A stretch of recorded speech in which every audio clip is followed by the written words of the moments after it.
so true. Our courage will pull us through. You teach me and I'll teach you.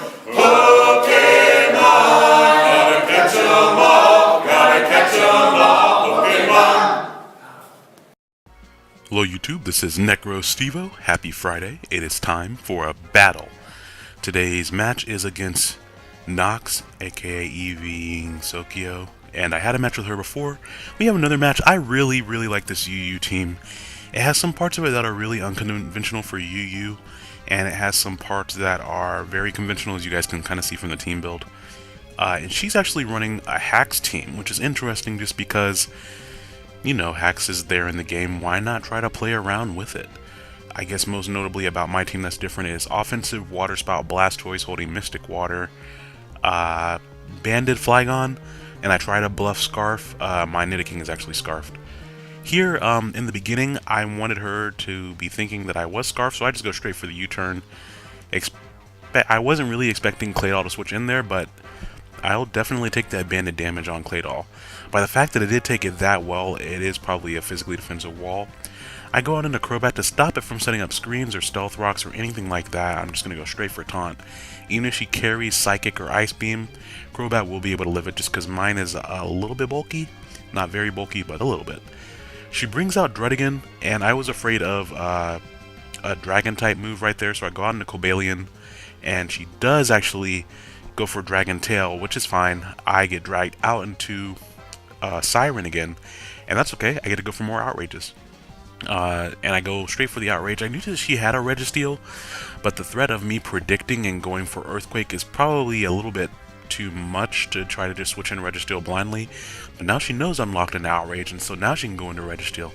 And I really like her Registeel set. I don't know, it's one of those original barbecue flavor type recipes where it's just like, oh man, what do they put in that? And she actually has Hone Claw, Dynamic Punch, Zap Cannon, and Iron Head, I believe. So here we get to get hit with Dynamic Punch on my offensive Blastoise, whom is also my spinner. And his set is weird. He has Water Spout, Hydro Pump, Focus Blast, and Rapid Spin. After playtesting it alongside some defensive Blastoise, I found that having both Water Stab is most useful in UU, and then Focus Blast to hit things like Registeel. Assuming that it's a little bit of a trade-off with Focus Blast, just because, yes, a super effective Focus Blast is more powerful than a Stab Water, Mystic Water boosted Hydro Pump. But you're also, if you factor in the accuracy, it's not as powerful. So most of the time, it's better to go ahead and go for the Hydro Pump. She's able to basically finish off my Blastoise through a combination of me hitting myself in confusion and getting slower because of the paralysis. But that's okay. This Cobalion actually holds a Fighting Gem, so it's able to take out more defensive Pokemon. I typically try to save that Fighting Gem for those single hits like that.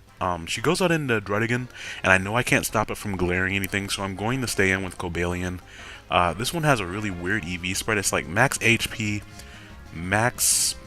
enough speed, I think, to outspeed base 105s, I think I gave it, because the IV was weird on it, and then the rest is in attack.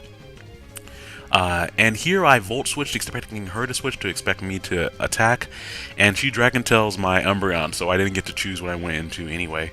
We both thought that was actually pretty funny. Here I'm just going to taunt her, knowing she probably is going to try to glare, just because Crobat being fast, that's kind of his niche.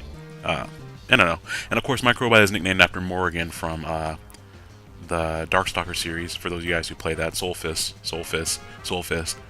I really wish Crobat got some type of Soul Fist move. I guess maybe Dark Pulse is the closest thing. Anyways though, she Dragon Tails again as I just go for Brave Bird to put some damage on it, expecting the Dragon Tail, knowing that I can roost up later.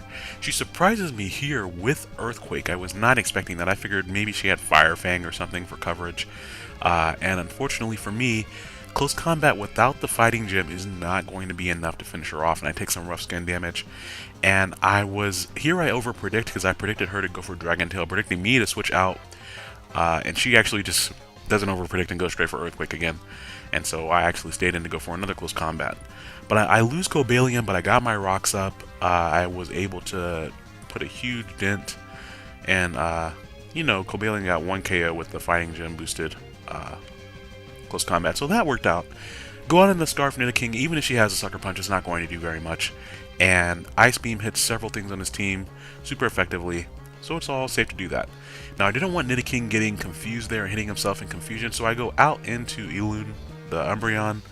Eloon is actually Basque for dark. Shoutouts to All4AV on Twitter for giving me that nickname.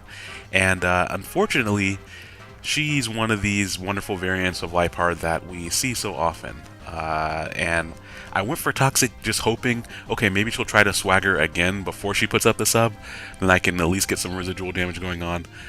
But I didn't quite get that going on. We are going to see a theme for this match, and the theme is going to be foul play all day, every day, because my Umbreon has foul play, and her Liepard has foul play. And even after the Swagger boost, her foul plays aren't doing that much damage, and I basically wanted to break her sub with my Umbreon before trying to switch into something else, and after one foul play I actually break her sub, and that's probably just because of the Swagger boost. So now that I have her sub down, I figured, okay, maybe she'll switch out into Machamp or something, and I can hit that really hard, but no, she just stays in the subs again, which is fine by me. I'm not confused anymore. And I still have the +2 boost. So if she switches in something, I can hit it hard. If she tries to paralyze me with Thunder Wave, she'll paralyze herself, and I can hit her hard. I can do all those things. I actually snap out of my confusion here, go for foul play, hit Machamp. That does a pretty good chunk of damage. I was very impressed with that, especially with it being resisted and whatnot. I actually predicted her to overpredict right here. I have, 3 things on this team weak to Ice, and so I figured she was going to go for Ice Punch. And she actually does. So I'm able to protect here, get a Wish off. She predicts me to switch again. And now that I have my Umbreon up at full HP, I was like, ha, of course she's going to predict me to switch this time, but this time she actually just goes straight for Dynamic Punch. So she called my bluff right there. But my word EV spread on my Umbreon allows me to live it, because I have max HP, a very high special defense investment, and then I have enough EVs and defense to live. I don't remember what it was. I have enough EVs and defense to live, I think, a close combat for my Heracross, I think? I don't know. I don't remember. That doesn't sound likely. It made sense at the time. Don't ask me. Anyways, though, with my Wish, I'm able to get my HP back up. I'm confused, though, so I don't really want to stay in here, but at the same time, Umbreon is my special wall. So, Umbreon, if you could please secrete some of your toxic solutions and throw them at Togekiss at some point in time, that would be great. That actually is one of Umbreon's special abilities in the Pokedex. It says that he secretes toxic ooze from his pores as a defense mechanism. He just sprays poison. Not something, as endearing as Umbreon is, not something that you would expect. Finally, though, I'm able to snap out of confusion, and I don't get flinched that turn, and I get the all-ever-important Toxic onto Togekiss, which is great. Now this Togekiss is much more manageable. That took so long to break out of the flinch / hitting myself in confusion that she completely healed up from taking Stealth Rock damage. And so now it's like, okay, now that I finally got through all that, I need to get my HP back again, naturally. So I need to either switch something in safely here, trying not to get paralyzed. Alternatively, I can, and I think she actually predicted me here to switch to Crobat, which, I really didn't want him to get paralyzed, but I really, really needed to get his HP back.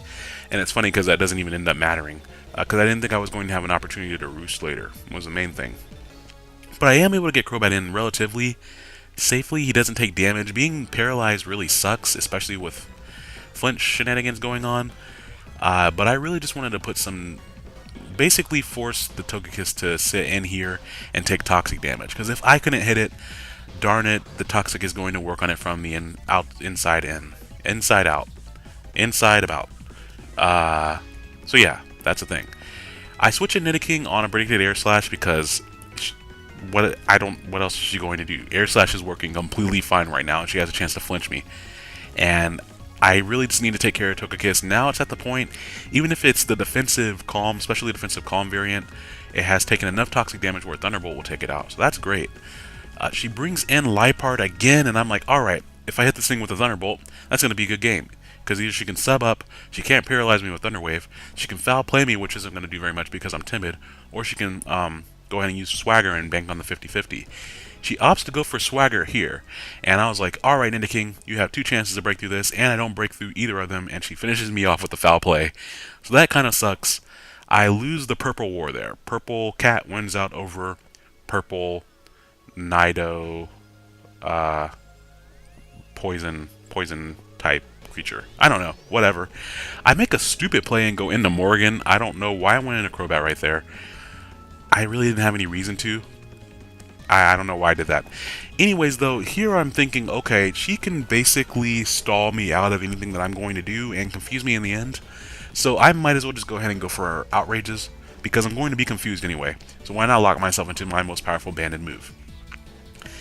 And she opts to continue going for substitutes, and at this point I realized, okay, my last Pokemon left is Umbreon. If I can get her low enough to where she can't make substitutes, then if she's just going to keep on gaining leftovers, maybe I can foul play and knock her out, or maybe even toxic her. Basically, I needed to force her to continue going for the substitutes. I needed to keep the pressure up on her. And I think if she had gone for Swagger from the beginning, yes, she would have risked being knocked out, but if I were confused, then at least she can play off with a 50-50 chance. So here I go out into Umbreon. I kind of predicted the foul play there, but that was kind of a shot in the dark. It wasn't like, oh, I know she's going to foul play. It was just a shot in the dark. And I figured, okay, hopefully she doesn't have enough HP to sub down, but she actually does, and she barely has any HP left, so I just barely miscalculated there. Not too big of a deal, though. Now she doesn't have enough HP to sub for sure. So I know she's probably going to Swagger, and I'm just hoping that I break through the confusion here, because if I don't, then she might get enough HP back from leftovers to substitute up again. Fortunately for me, though, I break through this time, and I think that's a little bit of justice for Nidoking, and also Blastoise dying to confusion hits. And now Machamp is out here, and I have +2. After seeing how much foul play did last time, I'm not going to try to switch Flygon in. I'm just going to let my Umbreon die in exchange for getting a little bit more damage, and now Flygon can come in here and clean up the Choice Banded Outrage. So that was a great game, Nox. I really enjoyed it. That was a really interesting team idea. I am surprised I was able to play with and around said hacks. So I am interested, you guys. We have been seeing a rise in the use of prankster users in general, whether it be Sableye with priority Will-O-Wisp or priority Recover, or Liepard with priority Thunder Wave, or Whimsicott with priority Leech Seed and Subseeding. Just, I'm interested to know if you guys are really annoyed by those strategies, or if you guys are okay with them. I'm not too bothered by them. They're kind of easily predicted, but at the same time, you have to play with the hacks, I guess, because, you know, you have to bank on things when they're going on. But anyways, though, I'm just interested how you guys, because a lot of those abilities, like, if Prankster didn't exist, I don't think that Sableye or Liepard or even Whimsicott would see nearly as much play as they do. And that's not even talking about the other Prankster users, Tornadus and Thundurus. So, interested to hear your thoughts on those. You guys have a great weekend, and I think that's it. Oh, almost forgot. You guys be sure to go check out Toshiro's shop I mentioned last time. He is actually doing a giveaway, and you guys need to go to his shop and send him an email, I think is the way you enter the giveaway. But he's having surgery, so go to his shop. He's doing a giveaway for his surgery, and I think he's going to RNG a very special Pokemon that for those of you guys who enjoy getting special Pokemon who have good stats and all that good stuff, be sure you go and check him out. So I'm going to leave the link to Toshiro in the channel in the bottom. I'm going to leave a link to my opponent's channel in the description as well. And you guys have a great weekend. Alright, bye now.